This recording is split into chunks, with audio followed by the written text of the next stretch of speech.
J'aimerais ça parler d'une annonce que Pierre Poilievre a fait. Puis moi, je trouve ça super intéressant. Puis bon, on est dans le podcast Libre et sans tabou, fait que c'est sûr que je pense souvent au doc. Puis ça, je pense que j'ai eu une pensée pour lui qui aurait aimé ça. Il en a souvent parlé des victimes, les femmes, puis que les bracelets électroniques, puis tout ça. Et il était dans la circonscription de Trois-Rivières et il a promis de punir plus sévèrement la violence conjugale et familiale en encadrant le délit d'agression d'un partenaire intime, parce qu'il disait, c'est-tu normal que tu te fais agresser par un inconnu, l'inconnu a une plus grosse peine que quand l'agresseur, c'est quelqu'un de proche de toi.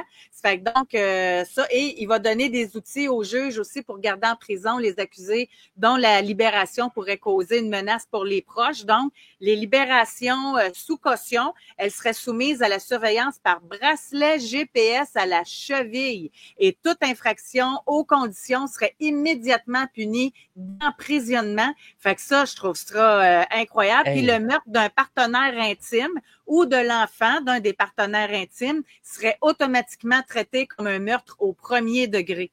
Fait que c'est ça, là, pour moi, c'est extraordinaire. Moi, je trouve que c'est une grande nouvelle. C'est le sénateur Boisvenu qui s'est battu pendant toute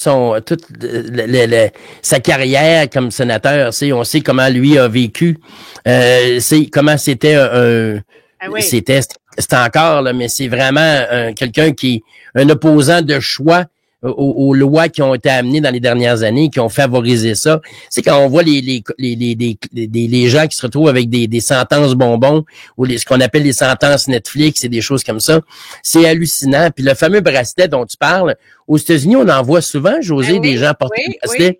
Et puis à chaque fois, là, je me demande, puis ce que j'ai appris des fois, c'est que c'est des immigrants qui sont en attente d'avoir leur statut.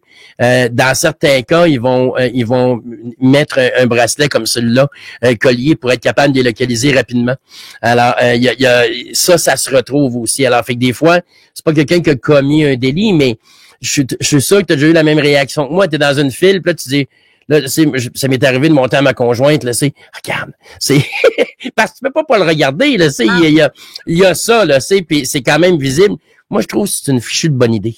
Moi, que j'en avais parlé, je sais que j'en ai parlé dans le podcast ou c'est à la radio, mais en Floride, en tout cas dans certains États, mais la Floride, assurément, tu as un site que tu vas, tu mets, exemple, ton code postal, puis là, eux autres, c'est en tout cas, le code, là, tu marques à combien de milles que tu veux avoir, et tu sais exactement avec la photo qui est pédophile, agresseur, qui a été reconnu, tu sais où ce qui reste, tu sais tout, là.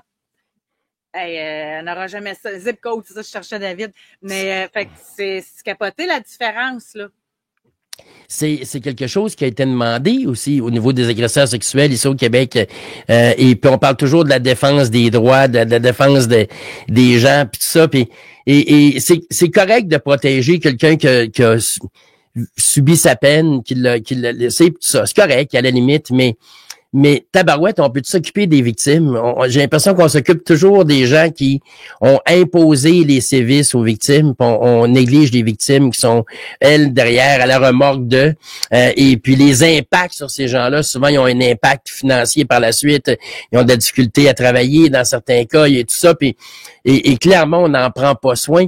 Le film Spotlight exprimait bien ça un soir où, je sais pas si tu te souviens du film, qui est un excellent film et qui raconte justement là où c'était le Cardinal Law à l'époque à Boston et c'est le Boston Globe qui avait sorti ça. C'était une petite équipe de journalistes et puis il avait sorti justement le scandale des prêtres, les abus des prêtres envers les enfants.